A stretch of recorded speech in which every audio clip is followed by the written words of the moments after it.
Hello, this is Dragonfire Reviews. Yes. I'm Dean. I'm Joe. We're going to review your fucking thing. Alright, there we go. We're reviewing Disturbed, Immortalized. Came out a couple weeks ago. New Disturbed album, first album in 5 years. 5? 5 years. It's been a while. Apparently. It's been a while since we've done a review. Yeah.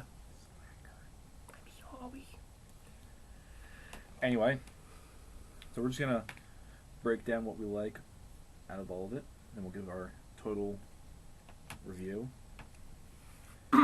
So, first song, Eye of the Storm.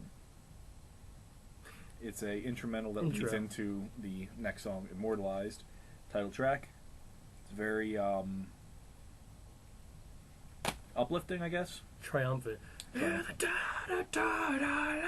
Good intro. Yeah. Good first song. I really liked it a lot. I like that breakdown towards the end, though. Yeah. Da-da-da-da-da-da-da. Yeah. I like that riff, though, in between the chorus, though.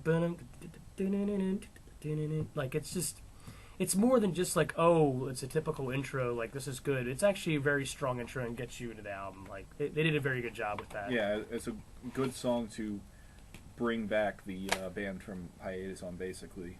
And it sounds different, too. The thing is, it doesn't sound like typical Disturbed, but it's still enough that you're like, oh, wow, I can get down with this. I like it. I'm excited for what I'm going to hear on the rest of the album. All okay. right. Next one is The Vengeful One, which was the single for the music video. We won't get into the music video today. Why not? Because it's kind of silly. It's just the... I don't know, I felt like they could have put a little bit more budget into the green screen. Mm-hmm. So like a bed sheet. Yeah, it was pretty bad. There's a cool part there where there's like a lot of blood and like he goes into the office, it's like this guy, the guy, as he's known. He's the guy. I'm Disturbed. He shoots people in the face. It's pretty cool. Yeah, that's another like triumphant, get you amped up. Well, you cussed earlier too. And? On this, so since I forgot where I can do that now. He shoots people in the fucking face. Okay. I just want to clarify. I'm not going to overdo it, but honestly, the song though itself, okay, the Vengeful One is also, it kind of fits back on that dynamic. It's still the beginning of the album. Both songs are actually, they're not that atypical for Disturbed. There's some different things. As we get further into the album, there's a lot of unique things that happen. Yeah. But these two songs are just familiar enough that you can get into it, but at the same time, there's something different there that they're bringing to the table. I really respect that they're like, you know, from the last album, I think they were doing stuff that was a little more safe and nostalgic, and this one is a response to that. Like, okay, well, now I want to be creative and do different things, and I think that's cool. Well, that, and I feel like David Dramian, the singer, learned a lot during his one album he did with Device and the brief tour that they did. You can sense a lot of elements from that album come up here. Mm-hmm. But you still get the nostalgic, Disturbed feel. It's kind of like both together. It's cool. Yeah. Which we were talking about earlier. But yeah, Vengeful One, another good song. I actually think I might like Immortalized a little bit better. It's tough between those two. Those are on the same ranking for me. Mm-hmm.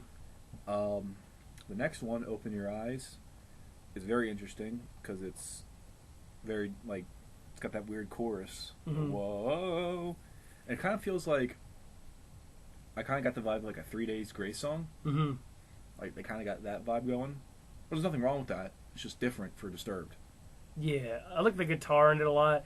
The only thing I didn't like is that Open Your Eyes, the title's good, but then, like, the verse, he says so many things that rhyme with eyes, like lies, like it gets, if you want to check me, fact check me, like, there's a lot of rhyming.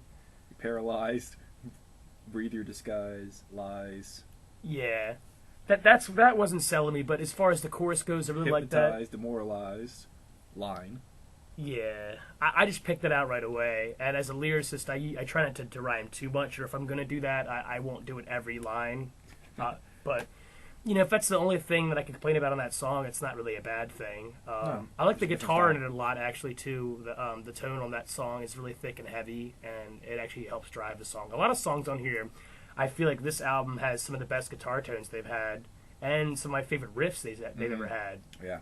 And the drummer's even stepped up his game too on his patterns. Like I think it's the same drummer too. Yeah.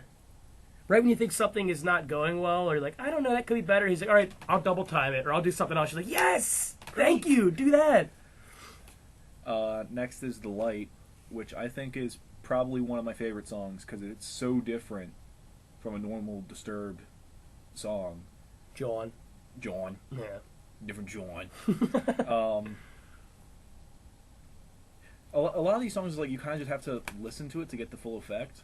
So, definitely buy it. But That's one of my, I'm not as, because I just listened to this, we're listening to the album and then getting it fresh, but I'm trying to familiarize myself with that song, because we were talking about it earlier. I'm trying to think which one that is, The Light.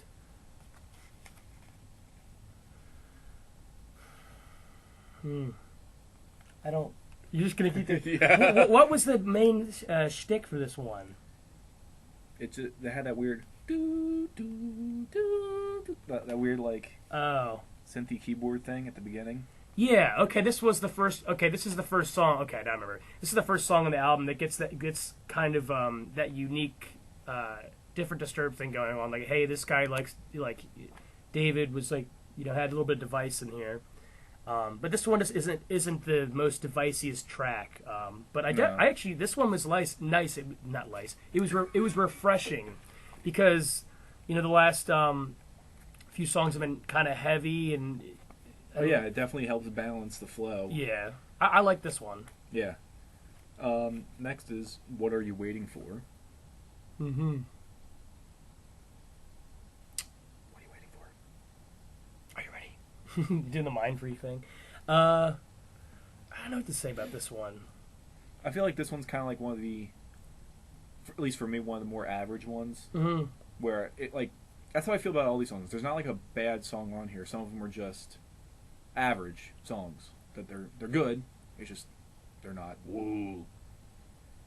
I'm trying to think what. Did you write a note on that one? No, I wrote one on some other songs. Oh, well, no, I said, here's what I thought I liked about What Are You Waiting For? Yeah, I like the unconventional solo and the breakdown. I love the solo. I thought this one had some of the sexiest guitar solos in it. There's a lot of good guitar solos in this album, too.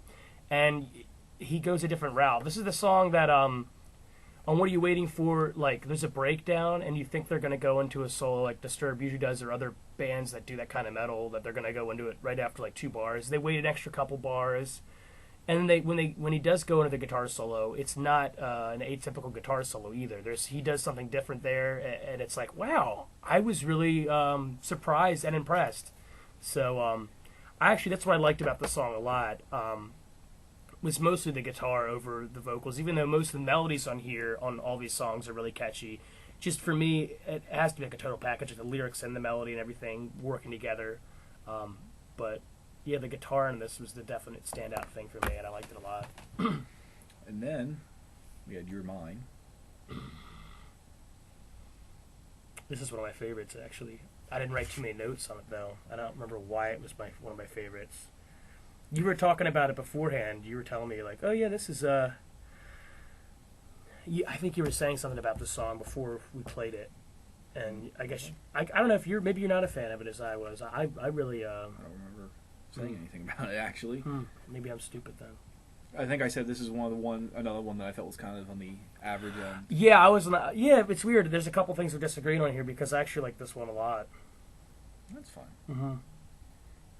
Just different tastes. Again, I think for this and the past couple songs, it's usually the guitar and all the little transitions in between these songs that really not the transitions. Sorry, but not the transitions between the songs, between the different sections of this particular song, or any of the songs on here that really is something I like. When I listen to something and it surprises me, and they go in a direction I didn't expect, but it actually works, and the payoff is huge for me as a listener because I wasn't expecting that. And I love metal, and for a band that's been doing new metal and been doing this for a long time to do something that surprises me, it's a good feeling. So these 2 songs actually did that.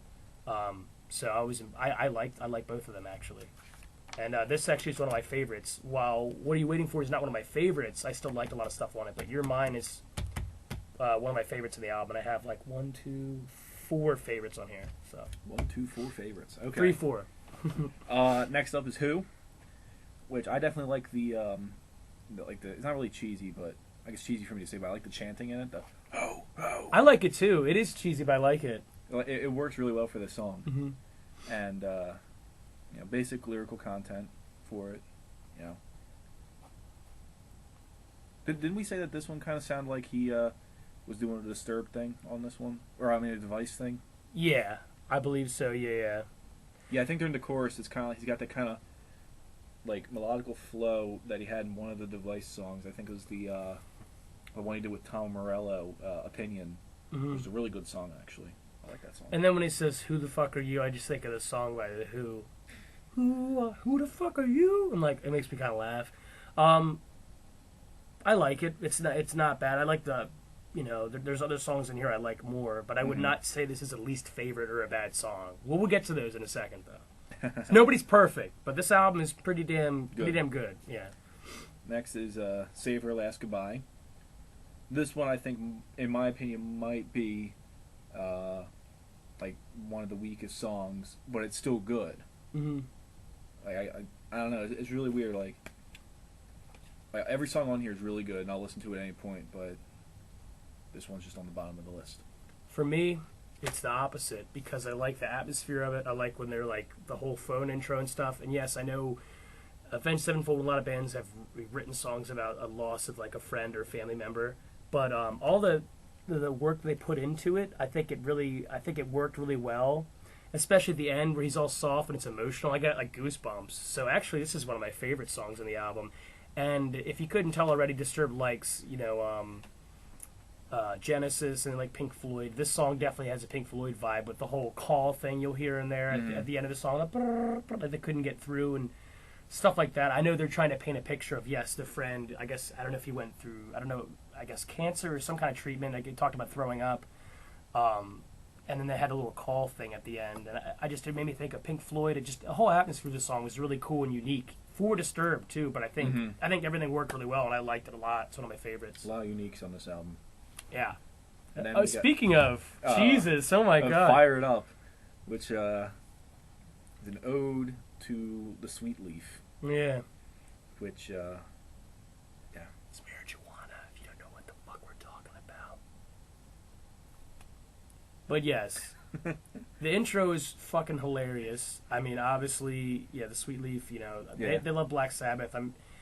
It's definitely weird. For me, it's silly and fun. Yeah, it's a fun song. I would put this as a bonus track. I don't think it works for Disturbed at all. Yeah, this definitely should have been on the... we are, by the way, reviewing the deluxe edition, which has the 3 bonus tracks on it. I feel like this should be swapped out into the bonus track, and one of the bonus tracks is swapped up. I'll get into that in a little bit. And I think we know which one we would pick for that. Yeah.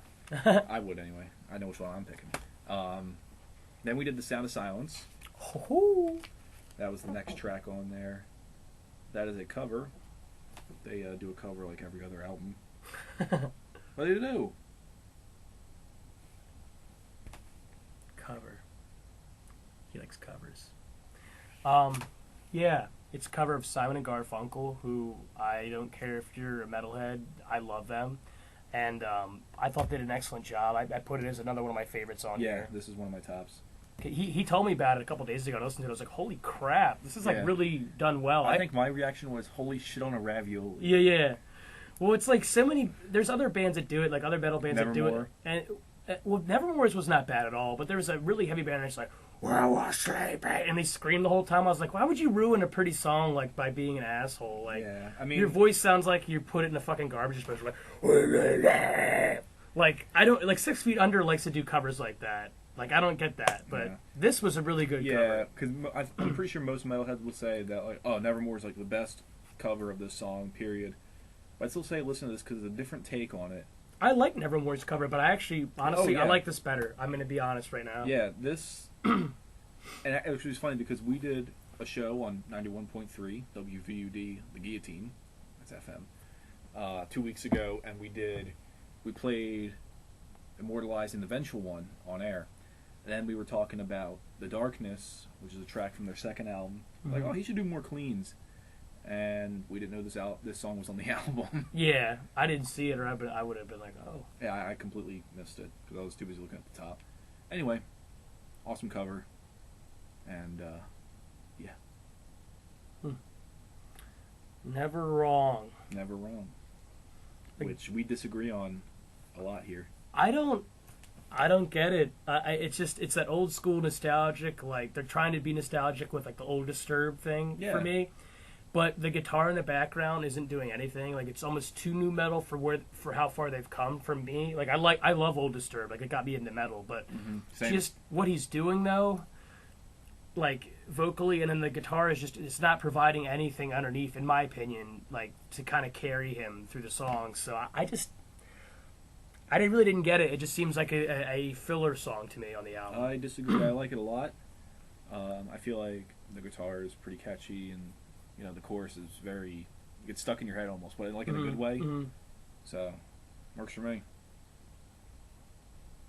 Then that's what it's about. We're allowed to have different opinion. We want you guys to watch this and be like, either in some songs, oh my god, they got it right, or like, dude, what are they thinking? Because this is music communities. Like we want people to do that. We want to constantly better ourselves with what we listen to, what we critique, what we think is good, what we think is bad. I mean, I play music. I want to better myself. Yes, I do. Shut up. I'm not. Yeah, so the last song on the main album is Who Taught You How to Hate, which is it's a basic song, but it's really good. The message there is, pretty clear. Who taught you how to hate? Because in the chorus, like, I think it says, like, because it's not in your blood, people are like, just hating on each other, especially nowadays. The hate is real. I liked it. Again, not filler, but I would say a good song, a little more than average. Not like you're not amazing. For a closer on an album, I disagree where that's placed, but it is a good song in my opinion. And then we move into the bonus tracks. First one on there is Tyrant, which when I first saw it, I was really hoping for the Judas Priest song, and was disappointed. But the song itself is actually really good, and the chorus is like it's really catchy, like. Yeah, that's the part I love the most from that, because they don't usually do a lot of riffs like that either. Like with like what they were doing there, like I that was another unique thing in the album. There's a lot of like trying, a lot of trying new things. Yeah, there's a lot of like with guitar and the drums. There's a lot of little starts and stops where you wouldn't anticipate them to be, and you're like, oh.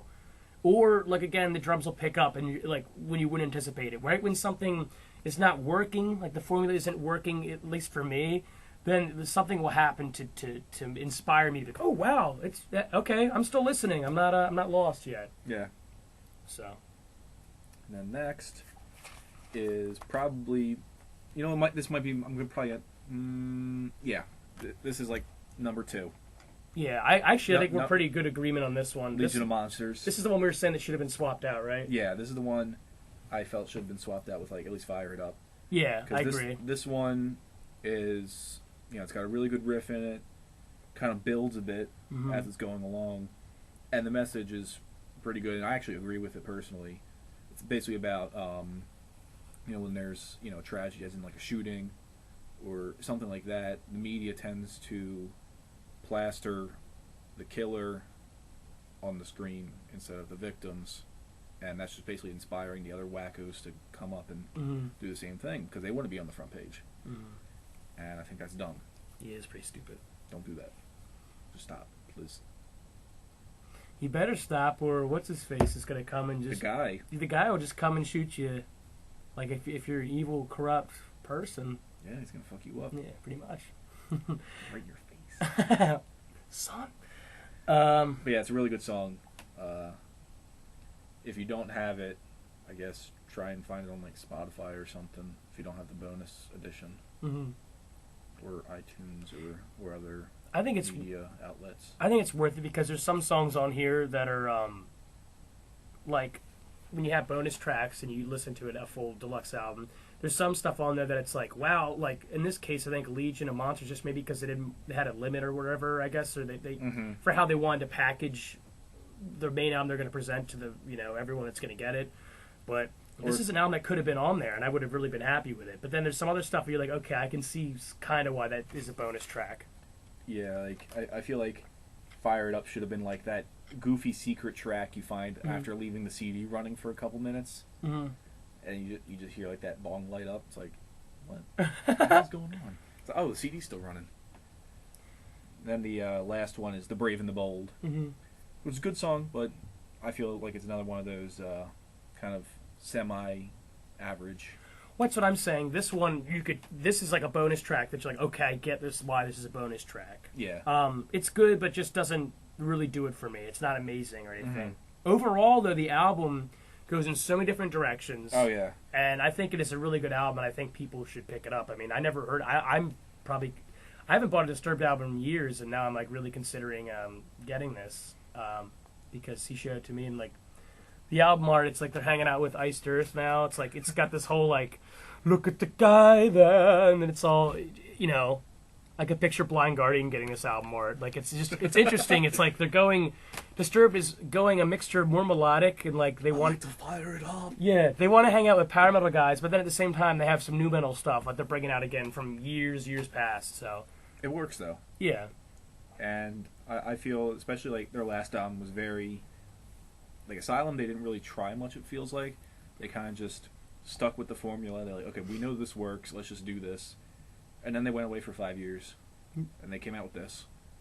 Hey, David, you got that straitjacket still? It's like, ow! And you're like, which they do in one of the songs, actually. I can't remember which one. Yeah, they do it at the end. It's like, ow! It might have been on one of the bonus tracks. I think it was Brave and the Bold, actually. Yeah, I think it is. That's the one thing I did really like about that song. Yeah. So overall, what do you... I need more. I need more repeat listens because I think right now, after everything that I've heard, it's more than an 8.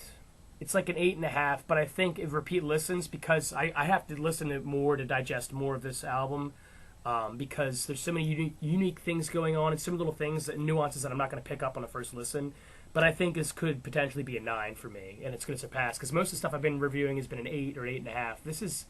I would say it's an 8.5 to a 9. I'm really in that gray area right now with it because I think it can improve. It's not a 10, it's not perfect, but it is one of their best that I've heard in a really long time. Now, I've actually had this since the beginning of the week, and I've been listening to it pretty much every day on my way to and from work. So I have a whole bunch of repeat listens. I feel like this is probably their best album. Like, period. And I'm going to give it... I can't give it an exact number, but I'm going to say somewhere between a 9 and a 9.5. Damn. Like, I enjoy it that much. Like, I've been listening to it on repeat, and, you know, I've obviously been listening to the first couple tracks more than the others, where they don't get old. Mm-hmm. They still have that, oh, wow, this is really cool. And honestly, like, first time I popped this in, I was driving down, it's kind of like, when we got into the first riff in Immortalized, I'm like, I had that grin on my face. I'm like, yeah, they're back. Mm-hmm. It's awesome. That's cool. Yeah, so probably like a 9.3 or something like that. Yeah. Well, you want an album that the last song ends and then it goes back to the beginning of CD. It just flows like naturally. Which it like does. That. Yeah. Which it does. So. Actually, that's another thing. The all the tracks really flow good with each other. Yeah, we were saying that earlier. The transition really between jarring. tracks. Yeah, everything makes sense. Even when they go to a unique sound, it makes sense. It's a reaction to the previous track. Just like this album, to me, is a reaction from their last album because they did something that was more nostalgic and basic to them and a safe thing. And then this is more creative. I think artists are known to do that, especially if you're sitting around for 5 years and he's going to go do something creative. He's just like, it's going to inspire him. It's going to come out in their music when he comes back to the band. Same with, I'm sure, the bass player, because he does stuff with the Symphony X singer. Oh, does he? Yeah, I didn't the know bass that. player had Adrenaline Mob. He's the bass player from Disturbed is in that. So they all came back. It probably rejuvenated them. But this has been a long review. So we're done with this. Yeah, it is, actually. Listen to this album. Purchase it. Immortalized by Disturbed. I recommend the deluxe edition. It's only like $5 more, if that. You could get it on, Amazon? I got mine from Amazon. Amazon. You can go on iTunes. You can go to your local record store if they have it. Local record store. Definitely go there. But, yeah. Take care. Peace. I'm Joe. I'm Dean. See you later. Bye.